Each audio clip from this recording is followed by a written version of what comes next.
जैसे मैं संकेत कर रहा हूं, समझ आप लेना।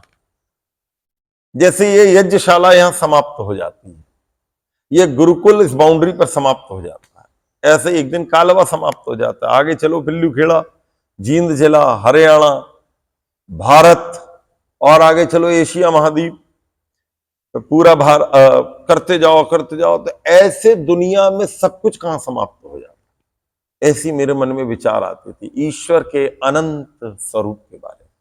वो कई जन्मों के संस्कार रहे होंगे पिछले जन्मों, तो बार बार लगे कि दुनिया में समाप्ति होकर भी भगवान है क्या उसके बाहर।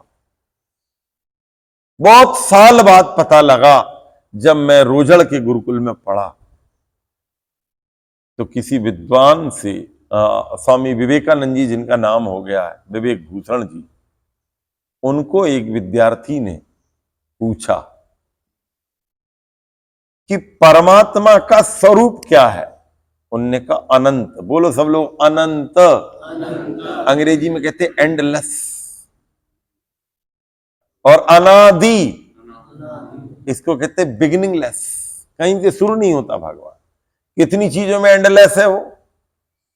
स्थान की दृष्टि से कभी समाप्त नहीं होता भगवान, ज्ञान की दृष्टि से भी कभी खत्म नहीं होता। उसके ज्ञान को आप नहीं कहते कि खत्म हो गया ज्ञान, इससे आगे हो गई। जितने ज्ञान की मानव कल्पना कर सकता है उसके भी परे वो ज्ञानी। वो जितने स्थान की कल्पना कर सकता है, पृथ्वी, लोक, लोकांतर, वो कितने ही समाप्त हो जाए। कितनी बड़ी दुनिया, पता है कि नहीं पता आप लोग? अरे पता है कि नहीं पता? नहीं पता? बोलो मेरे साथ, इकाई, दहाई, बोलते जाओ, हजार, लाख, करोड़, अरब, खरब, मील 10, पदम, संख 10 महासंख।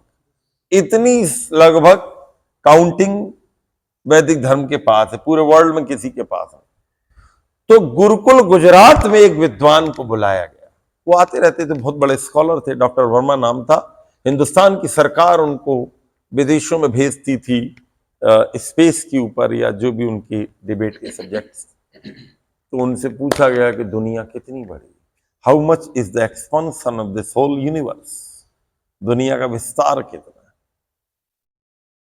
तो उन्होंने कहा एक सूर्य है और उसका सौरमंडल है। इतना तो पढ़ा होगा बचपन में। इसको अंग्रेजी में सोलर सिस्टम बोलते हैं। एक पृथ्वी, एक चंद्रमा, एक सूर्य, और एक बृहस्पति, एक मंगल, एक सोम, ये सब प्लूटो, नेपच्यून है कि नहीं सब? बोलो हाँ। पूरा सौर मंडल पढ़ाया जाता है। एक जो सौर मंडल है, मेरे साथ बोलिए, 100 अरब सूर्यों का, सौर मंडलों का एक आकाश गंगा होती है। समझ गए? 100 अरब सूर्य और 100 अरब सौर मंडल हो जाएंगे अपने आप ही। उसकी कितनी आकाश गंगा? एक आकाश गंगा। ये यंत्रों ने पता लगाया। फिर कह लगे, बोले 100 अरब, बोलो सब लोग, आकाश गंगाओं का पता लग चुका है। इसका मतलब 10 100 गुणे 100, 10,000 अरब सूर्यों का पता लग चुका। और ये सूर्य कितना बड़ा है? बोलो, पृथ्वी से 13 लाख गुना बड़ा। अगर एक पृथ्वी केवल एक गेंद के बराबर हो, तो ये सूर्य कितनी गेंद हो गई? और ये पृथ्वी कितनी बड़ी है?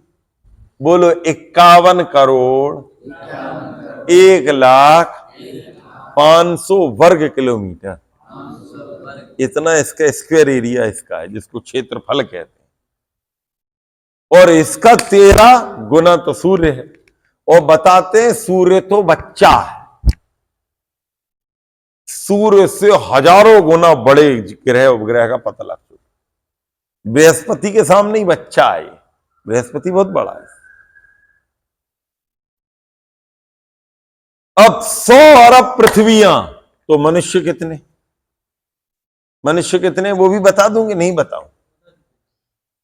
बोलिए 760 करोड़ इस पृथ्वी पर आदमी रहते हैं जिसमें आप बैठे।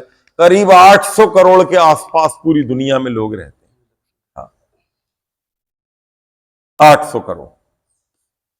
और ऐसा कहते हैं कि 1 वर्ग किलोमीटर में, कितने में बोलो, 1 वर्ग मील या 1 वर्ग किलोमीटर में 800 करोड़ जीव जंतु रहते हैं। छोटा सा अमीबा है, छोटी सी चींटी है, छोटा सा कबूतर है, चिड़िया, सबकी काउंटिंग की गई तो पता लगा पूरे विश्व में जितनी पॉपुलेशन मनुष्यों की है उतनी पॉपुलेशन केवल 1 वर्ग मील में पशु पक्षियों की। सोच लो भगवान कितना बड़ा संसार बना। सबके कर्म, सबके कर्मों में मन से कर्म, वाणी से कर्म, शरीर से कर्म।